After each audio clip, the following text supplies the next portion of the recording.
اعوذ باللہ من الشیطان الرجیم بسم اللہ الرحمن الرحیم وما ارسلنا من رسول الا لیطاع باذن اللہ ولو انہم اذ ظلموا انفسهم جاؤوک فاستغفروا اللہ واستغفر لهم الرسول لوجدوا اللہ توابا رحیما۔ صدق اللہ العظیم۔ اور نہیں ارسلنا ہم نے نہیں بھیجا من رسول کوئی بھی رسول الا سوائے مگر لیطاع کہ اطاعت کرو اس کی باذن اللہ اللہ کے حکم سے۔ ولو انہم اگر انہم اور اگر یہ لوگ اس ظلم اور جب اپنی جانوں پر ظلم کر بیٹھیں کوئی بھی تو انفسہم اپنی جانوں پر جاؤ کا تو آپ کے پاس تشریف لے آئیں، آپ کے حضور حاضر ہو جائیں، فاستغفر اللہ تو پس پھر اللہ سے معافی مانگیں، واستغفر لهم الرسول اور اگر اللہ کا رسول ان کے لیے معافی چاہے، ان کی شفاعت کر دے اللہ کے رسول صلی اللہ علیہ وسلم، لوجد اللہ تو ضرور پاؤ گے، یقیناً تو ضرور اللہ کو توبہ قبول، تواب الرحیمہ توبہ قبول کرنے والا پاؤ گے یقیناً اللہ تعالیٰ کو۔ یہ نبی کریم صلی اللہ علیہ وسلم کی اس آیت مبارک سے شان پتہ لگتی ہے۔ آقا صلی اللہ علیہ وسلم جب بچپن میں چھوٹے سے تھے، ابھی ان کے ہاں حضرت دائی حلیمہ جو ہیں ان کے ہاں پرورش تھی، ان کی اس وقت ہو رہی تھی، تو آپ صلی اللہ علیہ وسلم کا سینہ انور کئی دفعہ چاک کیا گیا۔ دوسری علامات نبی کی طرح یہ علامت بھی صاحب کا تمام دنیا میں موجود ہے، سب کی کتابوں میں۔ حضرت حلیمہ سعدیہ فرماتی ہیں ایک دن حضور صلی اللہ علیہ وسلم اپنے رضائی بھائیوں کے ساتھ باہر تشریف لے گئے۔ تھوڑی دیر بعد میرا بیٹا روتا ہوا اور دوڑتا ہوا آیا، ہمارے پوچھنے پر اس نے بتایا کہ ہمارے کھڑے تھے ہم کہ اچانک ایک آدمی آیا اور وہ رسول کریم صلی اللہ علیہ وسلم کو اٹھا کر سامنے والے پہاڑ پر لے گیا اور ان کا سینہ چاک کر دیا۔ آگے مجھے معلوم نہیں کہ کیا ہوا۔ حلیمہ سعدیہ فرماتی ہیں کہ میں اور میرا شوہر دوڑتے ہوئے پہاڑ پر پہنچے تو دیکھا کہ حضور نبی کریم صلی اللہ علیہ وسلم بیٹھے ہیں اور آسمان کی طرف دیکھ کر مسکرا رہے ہیں۔ میں نے آپ صلی اللہ علیہ وسلم کی پیشانی انور کو بوسہ دیا اور کہا میری جان آپ پر قربان، آپ کو کیا ہوا تھا؟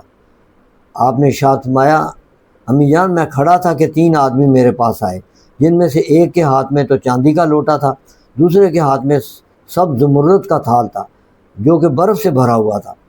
وہ مجھے پہاڑ کی چوٹی پر لائے اور آرام سے لٹا دیا۔ پھر ان میں سے ایک نے میرے پیٹ کو سینہ انور سے ناف تک چاک کیا جبکہ مجھے کوئی بھی تکلیف محسوس نہ ہوئی، حالانکہ میں دیکھ رہا تھا۔ پھر اس نے ہاتھ ڈال کر میری آنتوں کو نکال اور برف کے پانی سے دھو کر اور دوبارہ پیٹ میں رکھ دیا۔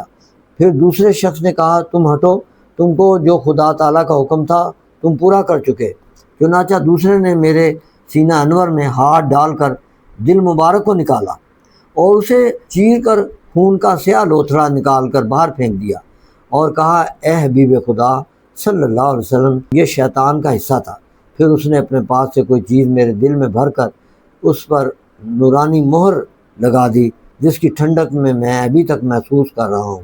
پھر تیسرا شخص آگے بڑھا اور بولا تم دونوں ہٹ جاؤ، تم نے جو اللہ تعالیٰ کا حکم تھا پورا کر دیا۔ پھر وہ میرے قریب ہوا اور میرے سینے کے شگاف پر ناف تک ہاتھ پھیرا اور شگاف اسی وقت پر ہو گیا۔ پھر کہا انہیں ان کی امت کے 10 آدمیوں کے مقابلے میں وزن کرو۔ انہوں نے وزن کیا تو میں سب پر غالب آ گیا۔ اس نے کہا ان کو چھوڑ دو، اگر اب تمام امت کے مقابلے میں بھی وزن کرو گے تب بھی یہ غالب ہی آئیں گے۔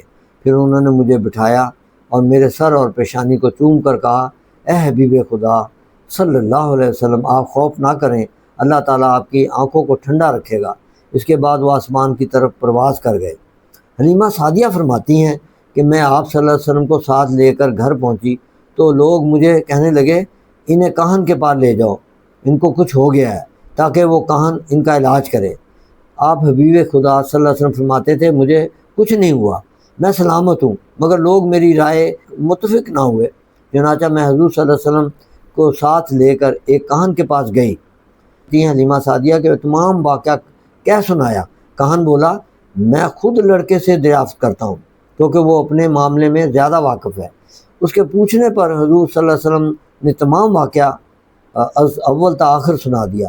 پورا واقعہ سنتے ہی کاہن فوراً کھڑا ہو گیا اور چیخ کر کہنے لگا اے لوگو ایک برائی قریب آ گئی ہے، جلدی کرو، مجھے اور اس لڑکے کو قتل کر دو، اگر تم اسے چھوڑ دیا تو یہ بڑے بڑوں کو عقلیں خبط کر دے گا، تمہارے دین کو جھٹلائے گا، تمہیں اس خدا کی طرف بلائے گا جسے تم نہیں پہچانتے، اور اس دین کو دعوت دے گا جس سے تم ناآشنا ہو۔ حلیمہ فرماتی ہیں سن کر میں نے اس کے ہاتھوں سے آپ صلی اللہ علیہ وسلم کو چھین لیا اور کہا تو پاگل اور خبطی معلوم ہوتا ہے، اگر مجھے پتہ ہوتا تو میں تیرے پاس آتی نہ انہیں لے کے۔ اپنے آپ کو قتل کرنے کے لیے خود ہی کسی کو بلا رہے، ہم تو محمد صلی اللہ علیہ وسلم کو قتل نہیں کرنے دیں گے۔ ہاں، اسی طرح پہ حضرت انس رضی اللہ تعالیٰ نے ارشاد فرمایا کہ میں نے تو خود سینہ انور پر سلائی کا نشان دیکھا ہے۔ یہ تو آپ کی شان تھی کہ جب یہ آیت مبارکہ آئی وَلَوْ أَنَّهُمْ إِذ ظَلَمُوا أَنفُسَهُمْ جَاءُوكَ فَاسْتَغْفِرُوا اللَّهَ وَاسْتَغْفَرَ لَهُمُ الرَّسُولُ لَوَجَدُوا اللَّهَ تَوَّابًا رَحِيمًا، یعنی کہتا ہے کہ اگر تم سے کوئی بھی، اللہ تعالیٰ کہتا ہے کوئی گناہ، کوئی غلطی، کوئی قصور، گناہ کبیرہ کسی طرح کا بھی ہو جائے تو تم میرے حبیب ہیں، شاہ الاولاق ہیں، فخر موجودات ہیں، امام الانبیاء ہیں، شب معراج کے یہ دولہا ہیں، ان کی بارگاہ میں آؤ اور معافی چاہو۔ اگر یہ تمہاری سفارش کر دیں، شفاعت کر دیں معافی کی، تو مجھے معاف کرنے والا پاؤ گے اور بڑا مہربان بھی پاؤ گے۔ ہاں، توابً رحیمہ، بڑا، ہاں، اس آیت کے ان کو مسلمانوں کو توبہ کرنے اور اپنے گناہ معاف کرانے کا طریقہ بتایا جا رہا ہے، مگر شان مصطفیٰ صلی اللہ علیہ وسلم اس قدر ظاہر ہو رہی ہے کہ سبحان اللہ، اس آیت میں توبہ قبول ہونے کی 3 شرطیں بیان ہوئی ہیں۔ پہلی تو شرط یہ ہے کہ حاضری اس بارگاہ میں، دوسرے گناہوں کا اعتراف، ہاں، کہ بھئی میں اعتراف کرتا ہوں اور توبہ بھی کرتا ہوں کہ آئندہ نہیں کروں گا، تیسرے آقا صلی اللہ علیہ وسلم کی شفاعت فرمانا۔ اگر تینوں باتوں میں سے ایک بھی نہ پائی، توبہ قبول کی امید نہیں ہے۔ آقا انعامدار صلی اللہ علیہ وسلم کے بارے میں حکم حاضری قیامت تک مجرموں گناہ گاروں کے لیے ہے، فقط زندگی کے زمانہ سے خاص نہیں، کیونکہ کلمہ از عام ہے۔ اسی لیے جب روضہ اقدس پر حاضر ہو تو یہی آیت پڑھے، ہاں، کہ ایک شخص حضور صلی اللہ علیہ وسلم کی وفات کے بعد، وصال کے بعد روضہ مبارک پر حاضر ہوا اور یہی آیت پڑھ کر عرض کرنے لگا یا حبیب اللہ، ہم نے یہ حکم سنا، ہاں، میں نے اپنی جان پر ظلم کیا اور اللہ سے بخشش چاہنے کے آپ کے دروازے پر حاضر ہوا ہوں، تو میرے گناہ کی بخشش میرے رب سے کرائیے۔ اس پر قبر شریف سے ندا آئی کہ تیری بخشش کی گئی۔ اس واقعہ اور اس آیت سے چند مسائل فقہیہ میں معلوم ہوئے کہ خدا کے مقبولوں کو وسیلہ بنانا ذریعہ کامیابی ہے۔ نمبر 2، قبر بزرگانہ پر حاجت روائی کے لیے جانا جائز ہے اور جاؤکا میں داخل ہے، اور بعض وصال کے مقبول بندوں کو یا کے ساتھ پکارنا بھی جائز ہے۔ اور مشکات شریف میں ہے کہ 40 ابدال شام میں رہتے ہیں جن کی برکت سے بارش ہوتی ہے، دشمنوں پر فتح حاصل ہوتی ہے، شام والوں سے عذاب دور رہتا ہے۔ شامی کے مقدمہ میں ہے کہ امام شافعی رحمۃ اللہ تعالیٰ کہتے ہیں کہ حاجت کے وقت امام ابو حنیفہ رحمۃ اللہ تعالیٰ رضوان اللہ کی قبر پر حاضر ہو کر دعا کرتا ہوں۔